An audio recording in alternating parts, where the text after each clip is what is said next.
These rules have a positive effect on to attract money and keep it in your wallet. And so the first rule is that in your wallet, make sure you have an encashed note. It must be a fairly large note and not necessarily in your national currency. It can be dollars and euros or other currencies.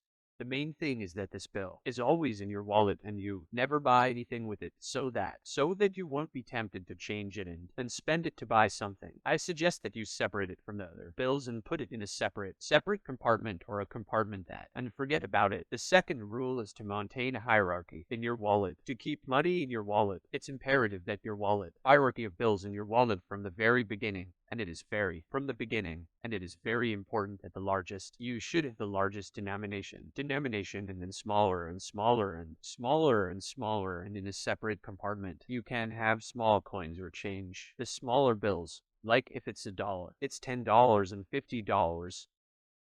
Don't know why that happens. I don't know why, but money likes order and counting. It's important to know how much money you have in your pocket, in your wallet, and it is very important that your wallet is in order, preferably after you get your change. Of course, spread out the bills and put the coins in a separate place for coins if you don't have not enough time. Be sure to leave your wallet at home when you are free from other things. Be sure to clean up every night. Tidy up not only my home, my wallet. The third rule is more practical rather than more obscure and mystical than. The rule is very simple. Take only the amount of money you intend to spend. Take only the amount of money you intend to spend. This rule will prevent you from overspending. Impulsive purchases, which ruin our family budget, and will teach you a little bit of discipline with these rules as a package to you, as I did to you many months or years ago and videos ago. Recommend that you make a list of lists and a limited amount of money. This complex will help you save your hard-earned money. Also, it's good for the money attracted because you form a certain attitude towards this rule. Rule number 4: today's world is so changing so fast,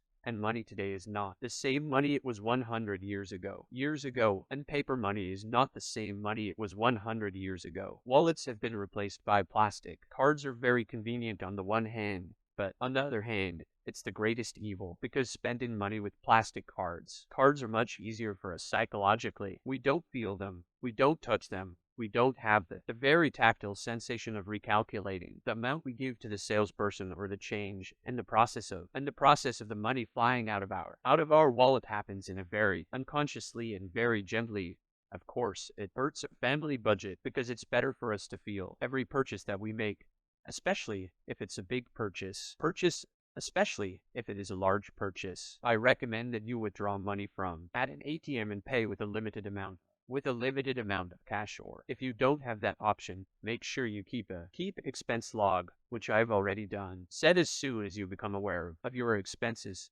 They will. And every day, every week, and a week and a month, you will take stock. You will finally begin to feel and realize that enormous amounts of money that you're spending, as you will later realize in different areas of your life, and realize that certain areas of your life are taking up a significant portion of your spending, and you may not even realize that these kinds of amounts that you're spending on those particular areas. But once you know how much you're spending, you can start to planning and saving. And that's where rule number 5 is to set aside at least 10% of every income you get in your hands or on a paycheck into an account or a deposit in the bank is kind of, and the rule, but we often forget it, or we know it, but we don't use it. But it's the most effective way to save and increase your capital. If you can save more than 10%, do it at 10%. Which is the minimum threshold. There's an unspoken principle of prioritizations that you have to know what's important to you and what you want to achieve. We have to define our goals. In our world, we live for today and forget about tomorrow. The right to spend a large sum of money, such as buying it, is not possible without reducing our current consumption of the most recent videos that indifferent to, and which turned out to be very relevant both to the subject of this video and to the thoughts and priorities. Mine personally at the moment is Video Robin Hood video, which tries to do some kind of analysis and identify the current trend that young people today, they put the highest value on having expensive branded things and often buying your own home. Self-sufficiency financially, it is somewhere,